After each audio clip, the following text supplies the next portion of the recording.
un podcast de Cooperativa. La raíz de la ciencia. Es una presentación de Cooperativa Podcast y el Centro de Comunicación de las Ciencias de la Universidad Autónoma de Chile. Las palabras son poderosas y usadas de forma correcta pueden ser como verdaderas armas o como un bisturí afilado para llegar al fondo de un asunto. Hoy conversaremos sobre este uso en la literatura y en particular sobre la galardonada con el Nobel 2022 de esta especialidad, Annie Ernaux.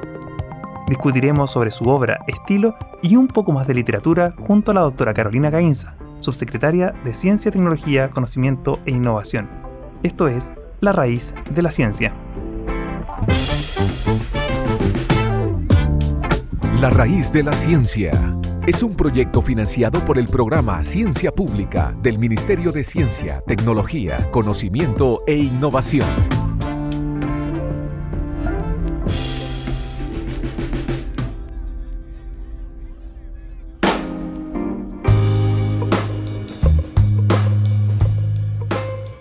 Recibir el máximo galardón de la literatura es sin duda un tremendo honor.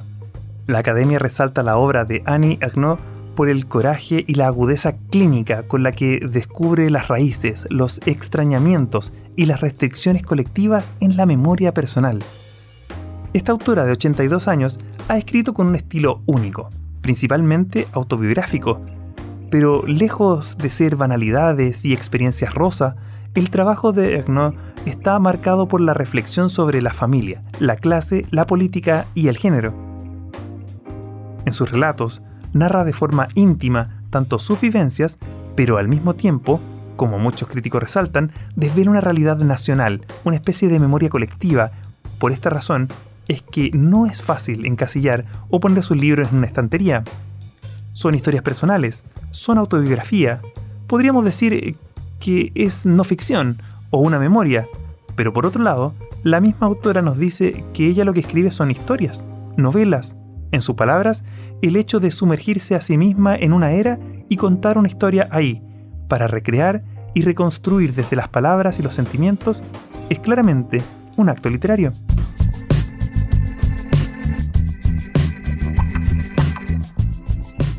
Ernaux se balancea sobre una delgada línea que despierta ese interés tanto en críticos como en las personas, y especialmente las mujeres que leen y se sienten particularmente identificadas con su historia. La galardonada con el Nobel no desconoce la relevancia de escribir historias tan íntimas, pues dijo en una entrevista, escribir desde la perspectiva de una mujer es también una responsabilidad. Sus novelas abordan temáticas que fueron revolucionarias o incluso tabú en su época y que han sido tan relevantes en la lucha feminista. Quizás una de las más notables es su relato en su libro Happening o El acontecimiento, donde narra los detalles relacionados con el aborto que ella se practicó en Francia el año 1963 mientras era estudiante. El aborto era aún ilegal en este país y ni siquiera era tema a discutir entre los médicos de ese tiempo. La historia describe su soledad y desamparo junto con la discriminación de la sociedad que no la respaldaba y al mismo tiempo el miedo y la búsqueda de un sitio donde poder realizarse esta intervención mientras pasan los días de su embarazo. Esto sumado a la crudeza, sujeta a la descripción detallada, pulcramente realista y sin ningún tipo de suavizante de todo el proceso que vivió, es lo que convierte a esta autora en acreedora del Nobel de Literatura.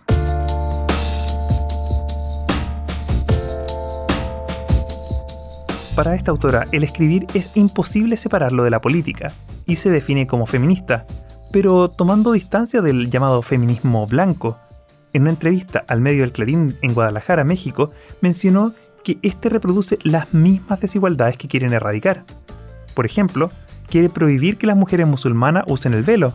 En nombre de la sumisión religiosa, son mujeres prohibiendo cosas a otras mujeres, muchas de las cuales están sometidas a otras formas de dominación como la raza, la clase, la nacionalidad. Por otro lado, está el feminismo interseccional, al que adhiero, que abarca todas estas particularidades. Es todo un tema en Francia.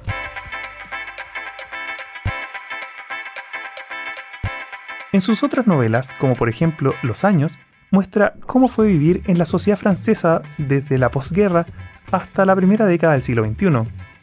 O en su libro Permanezco en la oscuridad, podemos ver a través de sus recuerdos la vida de su madre con Alzheimer y leer cómo resurgían los sufrimientos de su vida. La niñez de Annie fue sin duda de gran importancia tanto en su vida como en su obra. El ejemplo de una madre que se negaba a ocupar un rol secundario y que a pesar de salir del colegio a los 12 años era una voraz lectora y que pasó de un trabajo en una fábrica de margarinas a manejar una pequeña cafetería en un tiempo donde esto era una excepción en la sociedad, fueron parte del impulso y motivación para escribir. En una entrevista reciente aseguró que no me parece que las mujeres nos hayamos igualado en libertad, en poder. En general sigue existiendo esa dominación. Y parte de sus libros, a través de su propia experiencia y vivencia, así como también de las observaciones del mundo en que se desarrolló su historia, nos ayudan al menos a entender y explorar estas mismas desigualdades, la sociedad y temas familiares que sin duda podrían representarnos con un realismo y, como la Academia Sueca definió, con una agudeza clínica únicos. Conversaremos en más profundidad sobre este y otros temas de literatura junto con la doctora Carolina Gainza.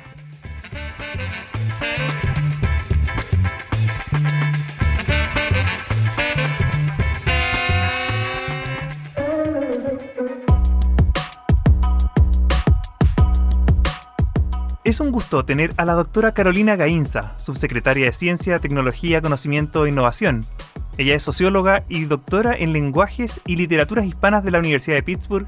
Carolina, bienvenida a La Raíz de la Ciencia. Muchas gracias, Juan Carlos, por la invitación a conversar contigo. Para comenzar ahora, ¿cuál es la relevancia principal en la literatura de la obra de la galardonada con el Nobel, Annie Ernaux? Y también este estilo autobiográfico, ¿qué tan relevante en el mundo de las letras? Siempre es relevante, creo yo, que se visibilice a una mujer en literatura, porque las mujeres en literatura no son una excepción.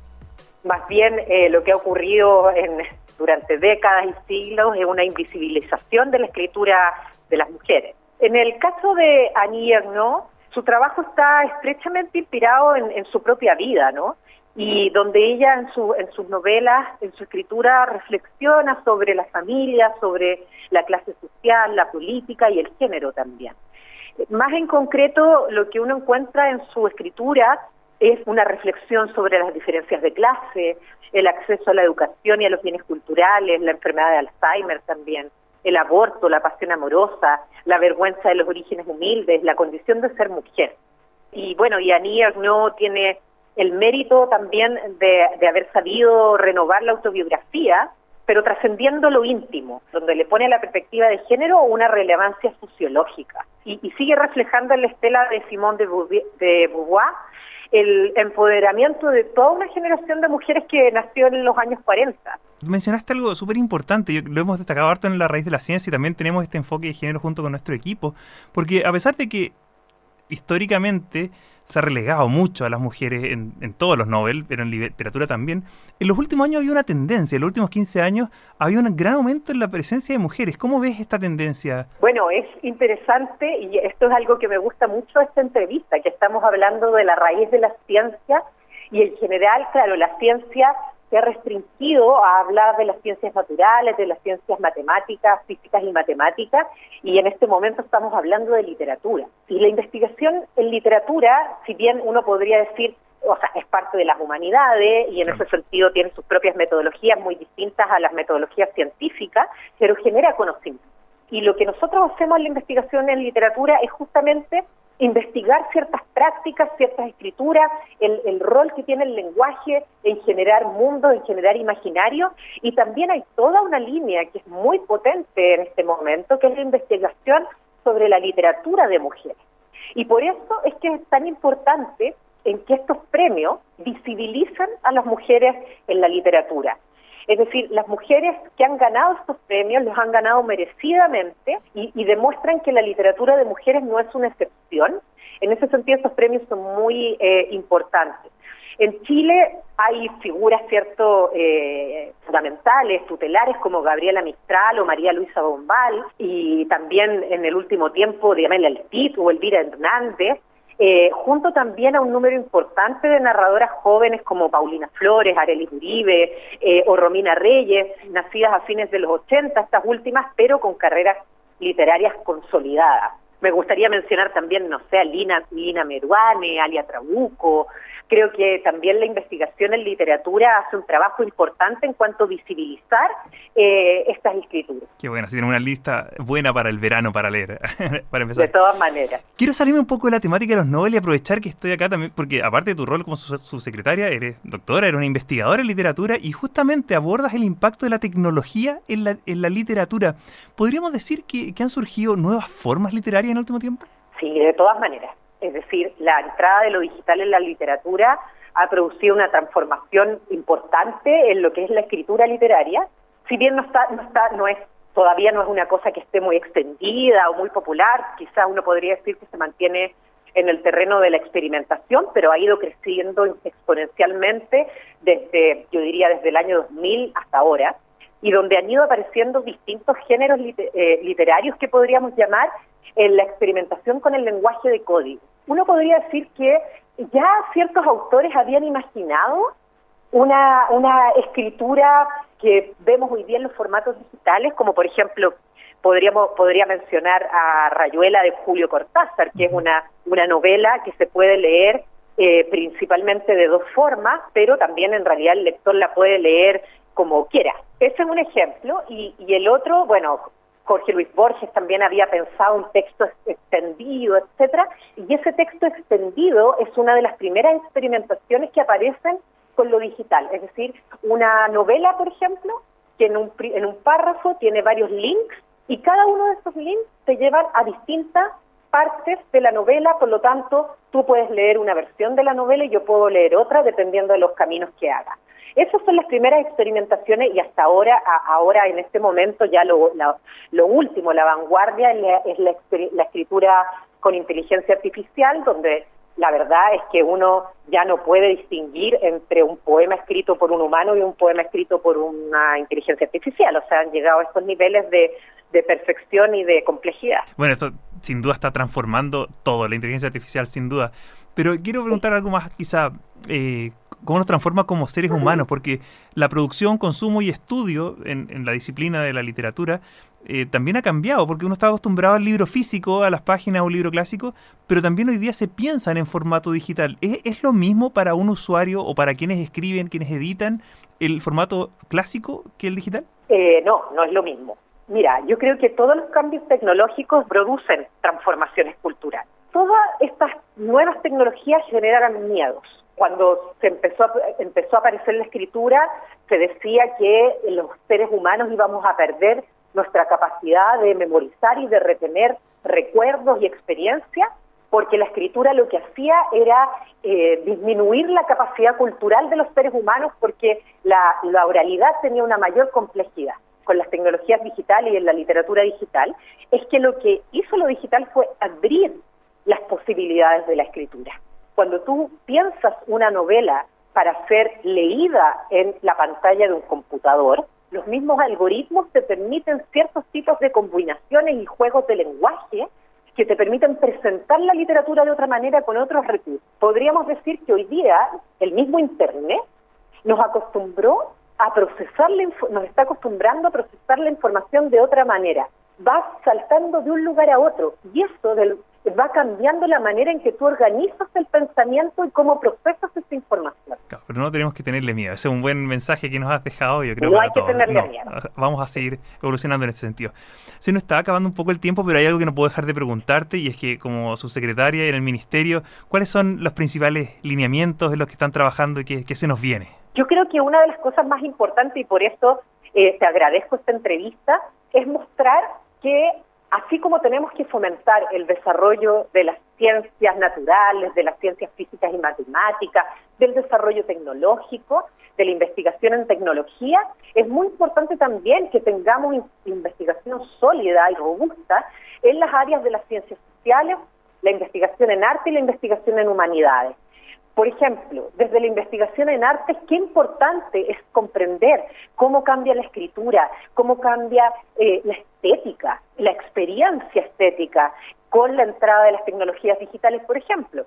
Cómo desde las humanidades, cómo cambia lo que nosotros entendemos por humano, la relación humano-máquina, la historia de la tecnología, cómo estos cambios se insertan en la historia de la tecnología fundamental. Y en el caso de las ciencias sociales, cómo están cambiando nuestras prácticas sociales, culturales y las condiciones materiales en las cuales nos insertamos con la entrada de lo digital.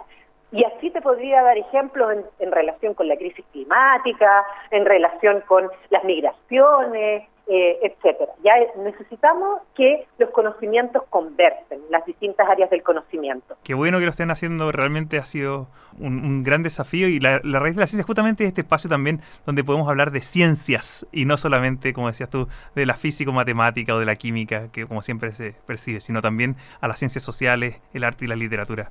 Efectivamente, por eso es que el conocimiento es un concepto muy importante dentro de nuestro ministerio, porque permite ampliar esta visión de las ciencias hacia las humanidades, la investigación en arte. De todas maneras, doctora Carolina Gainza, subsecretaria de Ciencia, Tecnología, Conocimiento e Innovación, ha sido un verdadero placer conversar contigo y también escuchar sobre tu experiencia y expertise ahí en la literatura. Muchísimas gracias por estar aquí en La Raíz de la Ciencia. Muchas gracias, Juan Carlos.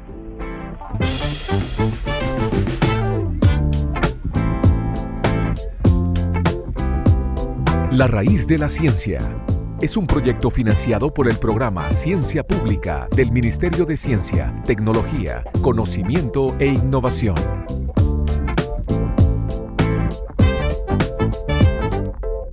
Encuéntranos en cooperativapodcast.cl y suscríbete en Spotify, Apple Podcast, Amazon Music o tu plataforma de audio favorita.